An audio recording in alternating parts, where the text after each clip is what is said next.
Today we are on the clock. We left at 1:50 p.m. We've got a Eurotunnel at 8:20. We'd like to be there an hour before, but we've got quite a bit of margin because it's the third day on the bank holiday, and that means we're going through the great suburbs of Paris. There could be quite a bit of traffic over there. Now, we left obviously with the 100%, and we expect to do two Fastnet stops, and in fact today we've got the plug and play, hopefully. So we are here for optimization, and that's what we're testing today. Can we make it in time with as little pause as possible? Of course, the humans in the car will need some form of break as well.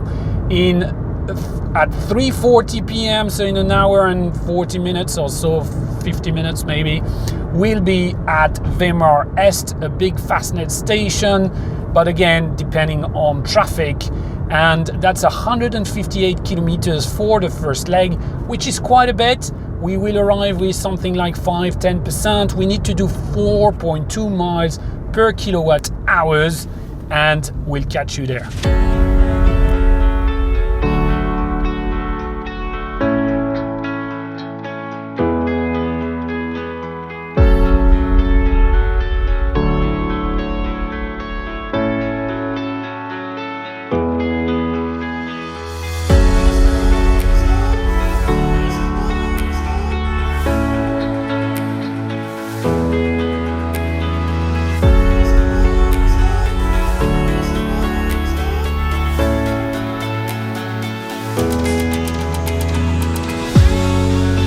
We're just 8 kilometers away from Weimar Est, which is our Fastnet charging station. We've done 4.6 miles per kilowatt hours, and we've done it in very good time because we're going to be arriving with just a few minutes, 5 minutes late or 4 minutes according to this particular schedule.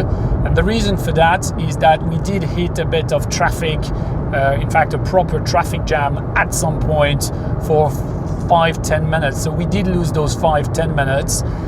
We did really well on the motorway. We were not quite at the full 130 kilometers an hour, but 125, and yet we now still have 4.6, given all across. When you go around Paris, you're mostly at 90 kilometers an hour, sometimes 110, sometimes even a bit less, right? So we're doing really well, and we're very glad because after this, we should have beaten the traffic. So it should be the home run. So it's all about the charging now. That's what we're going to test in 5 minutes, and we're testing the auto charge or plug and charge or whatever it's called from Fastnet. We're at 18%, and with just a few more miles to go, so we are going to be somewhere between 10 and 15% probably when we arrive. This is perfect, right? This is exactly what you want with the Ioniq 28. It's really hard to go below the 10%. I mean, there's not very much there. It's very hard to calibrate. That means we could have gone ever so slightly faster maybe on the motorway, but honestly, it's probably as good as it gets.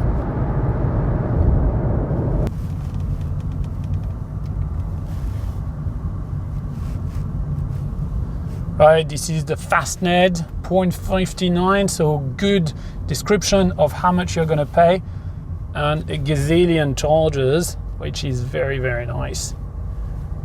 This is quite impressive actually, and we're going to take this one.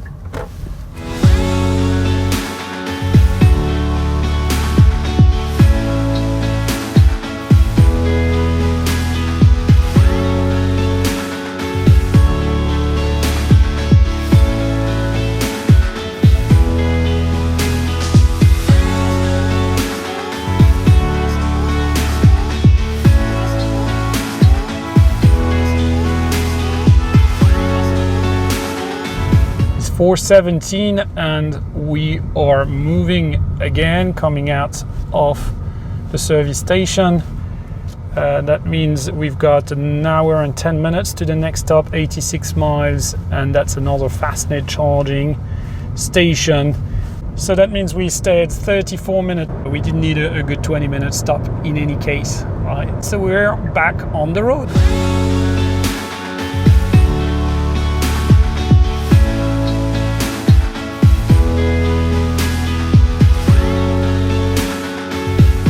just 10 miles away.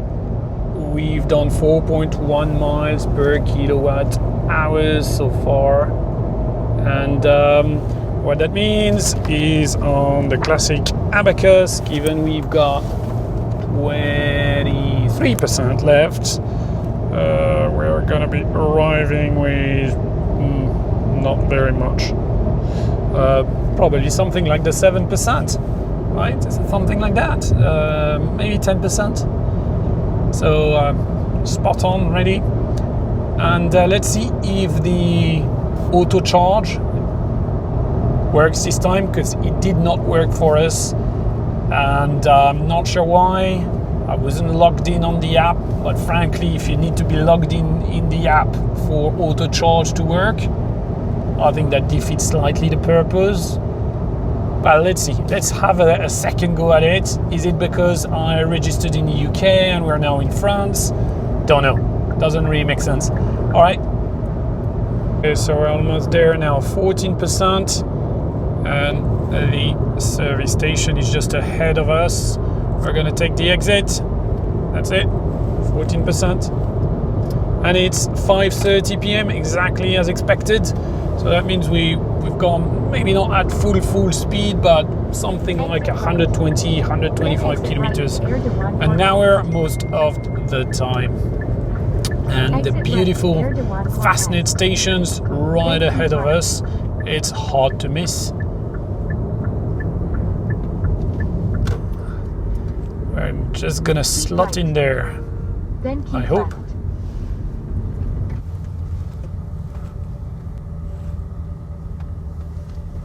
So that's it. This time we just plugged and it charged automatically.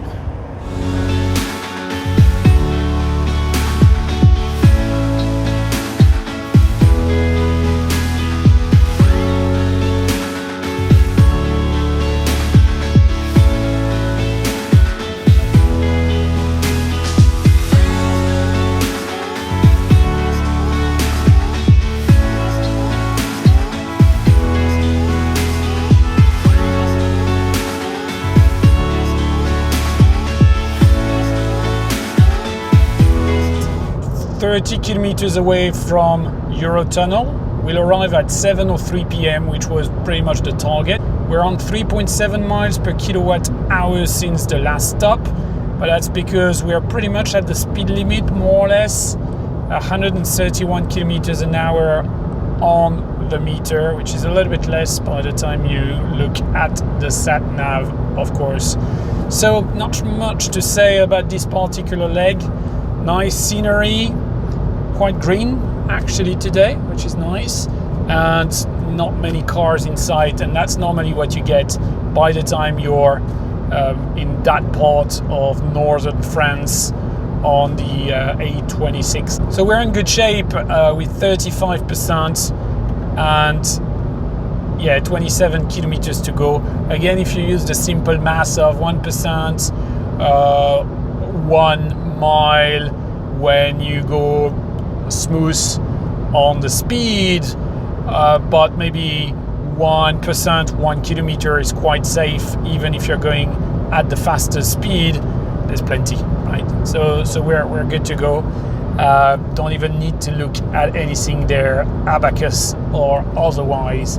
We're now arriving at the Eurotunnel terminal, so pretty much just on the time we were hoping for, despite 5-10 minutes of delay through traffic going through the greater suburbs of Paris. So that concludes our time challenge for today. Clearly a win for the Ioniq Classic. We followed the schedule, and if it weren't for that slight delay in Paris, then we would be spot on with the AirBRP planned schedule, which is quite unusual for us, I must say. I will now leave you with all the stats from the trip. I thank you for watching. I hope you will like, comment and subscribe. It does help carry on making those videos. Thank you and catch you another time.